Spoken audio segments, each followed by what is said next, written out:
కరీంనగర్ పట్టణంలోని రోడ్లన్నీ చిరుజల్లులకే చెరువులను తలపిస్తూ ఉన్నాయి. ఒక పక్క స్మార్ట్ సిటీగా ఎంపికైనటువంటి కరీంనగర్ అని చెప్తా ఉన్నారు.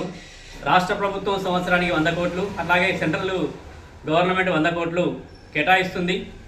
సంవత్సరానికి 200 కోట్లు కేంద్ర రాష్ట్ర ప్రభుత్వాలు కేటాయిస్తూ ఉన్నాయని చెప్తా ఉన్నారు. అట్లాగే కేంద్ర సహాయ మంత్రి బండి సంజయ్, నేను కేంద్ర ప్రభుత్వం నుంచి వెళ్ళి 20,000 కోట్ల రూపాయలు కరీంనగర్ పట్టణానికి తీసుకొచ్చాను అని చెప్పి పత్రికా ముఖంగా ప్రకటనలు ఇస్తూ ఉన్నారు. మరి డబ్బులన్నీ ఎటుపోతూ ఉన్నాయి? కాంట్రాక్టర్లు అధికారుల జేబులు నిండుతూ ఉన్నాయా, లేకపోతే అధికారులే కుమ్మక్కై కాంట్రాక్టర్లతో పంచుకొని తింటున్నారా అని చెప్పి కూడా మేము సిపిఎంగా ప్రశ్నిస్తూ ఉన్నాం. 2 రోజులు కురిసినటువంటి చిరుజల్లులకి కరీంనగర్లో ఉన్నటువంటి డాక్టర్ స్ట్రీట్ కావచ్చు, అట్లాగే పెద్దపల్లి మంచిర్యాల చౌరస్తా నుండి వెళ్తున్నటువంటి ప్రధాన రహదారి కావచ్చు, అలాగే మంచిర్యాల చౌరస్తా నుంచి వెళ్ళి అపోలో రిచ్ మీదుగా రైల్వే స్టేషన్ వెళ్ళే దారి తీవ్రంగా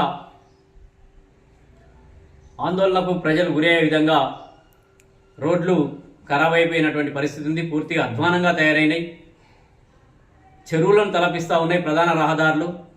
గీతాభవన్ సర్కిల్లో కూడా పెద్దపాటి గుంత పడింది. జిల్లాలో కానీ అట్లాగే నగరంలో కానీ రోడ్లన్నింటినీ తక్షణమే బాగు చేయాలి. కేంద్ర రాష్ట్ర ప్రభుత్వాలు వెచ్చించినటువంటి డబ్బులను కూడా నగర మేయర్ కానీ మున్సిపల్ కమిషనర్ గారు కానీ వెంటనే వాటిని తక్షణం రోడ్ల మీద ఖర్చు పెట్టి ప్రజలకు ఇబ్బందులు కలగకుండా బాగు చేయాలని చెప్పి కూడా మేము ఈ సందర్భంగా డిమాండ్ చేస్తూ ఉన్నాం.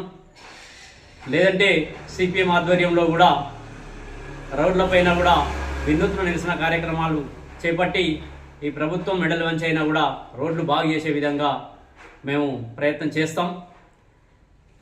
మేయర్గా మొదటిసారి బీజేపీకి వచ్చింది. కరీంనగర్ను మేము అభివృద్ధి పథంలో నడిపిస్తామంటున్నారు. కానీ ఎక్కడ చూసినా కూడా రోడ్లు డ్రైనేజ్ సిస్టమ్ బాగాలేక చిరుజల్లులకే చెరువులను తలపించే విధంగా ఉంటున్నాయి. కాబట్టి బీజేపీ కూడా ఇక్కడ ఉన్నటువంటి మేయర్ కూడా తక్షణం స్పందించాలి. బండి సంజయ్ గారు స్పందించి, అట్లాగే రాష్ట్ర మంత్రి పొన్నం ప్రభాకర్ గారు కూడా ఈ రోడ్లపైన దృష్టి సారించి కరీంనగర్ ప్రజలకు ఇబ్బందులు కలగకుండా చూడాలని చెప్పి కూడా మేము సిపిఎంగా డిమాండ్ చేస్తున్నాం. గుడికందుల సత్యం, సిపిఎం నగర కార్యదర్శి.